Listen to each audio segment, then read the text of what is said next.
There are times when Nintendo just does something that's so freaking clever that I have to just tip my hat, because I just sit there and go, alright, now that was a good idea. And something they did today was essentially have a pre-E3 Nintendo Direct. And the reason I think that this was a smart idea is because this was all about Pokemon, but the entire 15 minutes they showed this morning was incredibly detail intensive. They outlined new characters, some legendary Pokemon, stuff about multiplayer, which I am by far the most excited about, and showed some pretty substantial changes to the battle system. And I think that it was smart to have this outside of a normal E3 press conference, because it gives us more of a chance to really sit here and digest it. What's up, gamers? DreamcastGuy here, and today we're going to be talking about the Nintendo Direct that just happened. But I want to center it on, well, more of the things that just sort of appealed to me the most. I do think that this region is gorgeous, Galor is so good, but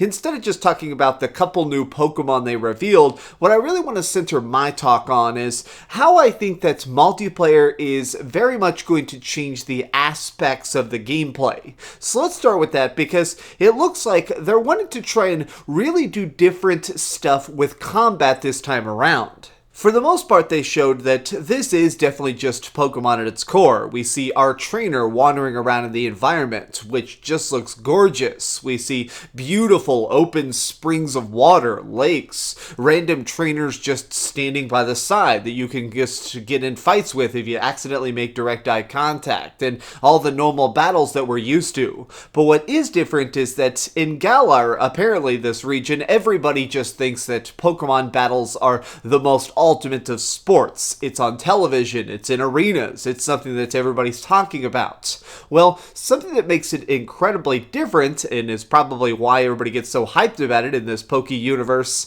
is because within the Galor region, there is a thing called Dynamaxing, where your Pokemon becomes like 10 stories tall. Now, this sounds like just a cosmetic change or something that could be very, very tiny in the grand scheme, but in actuality, this is a pretty substantial change to combat. Essentially, there will be some super Pokemon or some events that you're dealing with where Pokemon become giant. And when they do this, it increases their attack power significantly, perhaps 100 times or so. So in order to fight back, you also need to Dynamax. Now here's the plot twist. In order to use it properly, Dynamaxing only lasts 3 turns, which means that you need to use your strongest Pokemon, their strongest moves, and the best elemental types. Like one of the things they showed was a Dynamaxed Raichu going against a Gyarados, obviously trying to utilize its electric power to kill this godlike beast. Now the reason this is interesting to me is because it does add an additional layer of strategy. Say you're fighting against Lance from the Elite Four from the original games, and he starts busting out his Dragonite, which has just got like 1,000,000 HP. Well, if you don't have something that has a good elemental type to try and one-shot it, perhaps in this universe you could now just Dynamax whatever your strongest thing is and try and destroy him by brute force. Now, it looks like anybody can just Dynamax at any time as long as it's available, but the coolest part is, Dynamaxing is very directly connected to multiplayer. Now, they talk about raid battles. Essentially what this is going to be is, apparently there will be like these red laser pinpoints on the big open world map. Whenever you're wandering around now, you have full motion control, so you can actually look at all the different cool sights and sounds. Spot Pokemon that are wandering on the open world, much like what Pokemon Let's Go did. But if you go up to these little red lasers, you can connect to a multiplayer battle. Now, multiplayer battles, they did literally for voice confirm, so we know that this is real. It's going to be local multiplayer or internet multiplayer. Now, obviously, I've had some problems with Nintendo Switch Online, and this is probably going to be pretty limited service. I'm not expecting to be able to actually play with my friends or anything, because, I mean, you can't trust Nintendo, but even still, I am very, very excited about the idea of these raid battles, where one apparently permanently Dynamaxed creature is what you have to take down. Say you have to face like a humongous Mewtwo or something that has, of course, the multiplied attack power, which means that you and 3 other trainers need to very carefully work together to try and take it down. This is more than just utilizing weaknesses, this is about strategy, because only one person on your team is allowed to Dynamax back. So whoever's the strongest needs to step up and try and blow apart the super Pokemon. Now, the reason I think that this is such a tremendous big deal is because not only is this showing a lot of implications for how we could have different boss fights or how they may introduce later Pokemon, perhaps as like super DLC events or something, but additionally, I do think that this opens the door to new possibilities to online trading.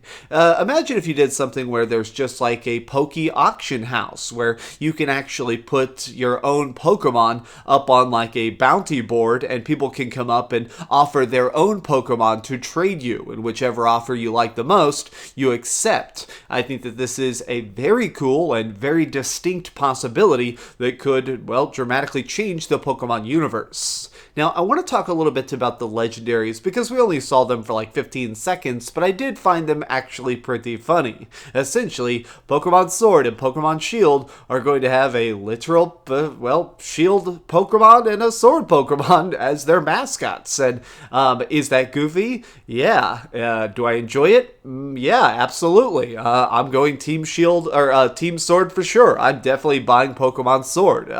But moving past that, let's talk a little bit more about the general Pokemon we see, which is during this they showed just a couple new ones off and a couple evolutions like Wooly, which is like a little cute sheep, and a really big like black crow raven that apparently can transport you back to your previous town. So it seems like they're trying to simultaneously expand things but also keep it very, very basic. Now, I know this is a little bit of a controversial opinion, but I think that as the Pokemon games went on, some of the Pokemon they introduced were just crazy, like ice cream cones and chandeliers.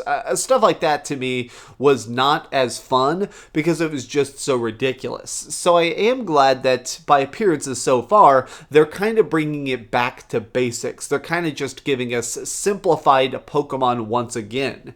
Now, I'm not saying that I won't be mad if they bring in like a crazy Pokemon that looks like a camera, or if they have a Pokemon that looks like the McDonald's logo. I mean, it's Pokemon. They're going to bring in everything eventually. But I am saying that I think that it was a smart choice because this does really very much, in my opinion, have some vibes of a reboot. I'm not claiming that it's going to be, but it does sort of remind me of it does sort of remind me of like a soft reboot. We're in a new region, we have a lot of classic Pokemon and new Pokemon playing nice together, and we have a lot of mechanics that are fundamentally changing things, in my opinion, for the better. Now, the last thing I really want to talk about is the fact that there is a new batch of characters, and how they act does seem like it will actually have, at least to some degree, a visual effect on battles themselves. So, the new main professor is Professor Magnolia, and it looks like his granddaughter is going to be possibly the new rival, and I actually think her sense of style is super, super good. Well, we're going to be using our own character to, of course, help him collect Pokemon, research the Poke Mysteries, and going to the different gym battles, which apparently are, like I said earlier, major, major events. Now, we actually saw some different trainers during these battles and in these arenas, and while we were here, something happened that was very, very eye-catching, which is it seems as if the arenas themselves are now very cosmetically affected by what our trainers choose to do. Like at one point they showed like this big buff and, if I'm being honest, incredibly handsome gentleman, and he had a Pokemon that was able to make grass grow. I assume he was using the spell growth, and when he did that, it really did affect the arena itself. It made the grass grow faster, which means that depending possibly about how aggressively you fight or how casually you fight can possibly have like a real effect on the universe around you. Like using a fire spell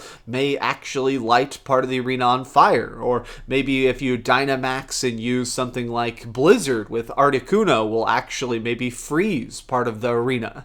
And I love the potential of this because from the very start, part. The best part of Pokemon, in my opinion, has always been the way it manages to really flare up your imagination. Just the idea of getting to really try and think about the idea of this entire universe where people have these little tiny monsters that battle each other, and it pretty much dominates every aspect of their world. It's so addictive and so fun, and this really seems to be capitalizing on that in a way that I have not seen before. It's exciting, it's cool, it's new, and honestly, it appears to be very, very different. I'm excited for Pokemon Sword and Shield, and I'm glad that they showed us so much combat today, because it really kind of gave me a grander context for why this is going to be so dang good when it comes out November 15th of this year. But what did you think about it? Did you get a chance to do like I did and wake up at the crack of dawn and enjoy a cup of coffee and watch the Pokemon Direct? Let me know your thoughts in the comments down below. If you enjoyed this video, please give it a like, share with your friends, and subscribe if you haven't already. But do me the biggest favor of all and keep dreaming. I apologize that I've been sniffing today. I just woke up and I got a little bit of a runny nose. But you guys rock. Peace. Thanks so much for watching that video. If you want to see something else, you can always click this link to see what I put up last, or, subscribe and see what's coming up next. Also, I promise that whatever I do, it'll try not to suck.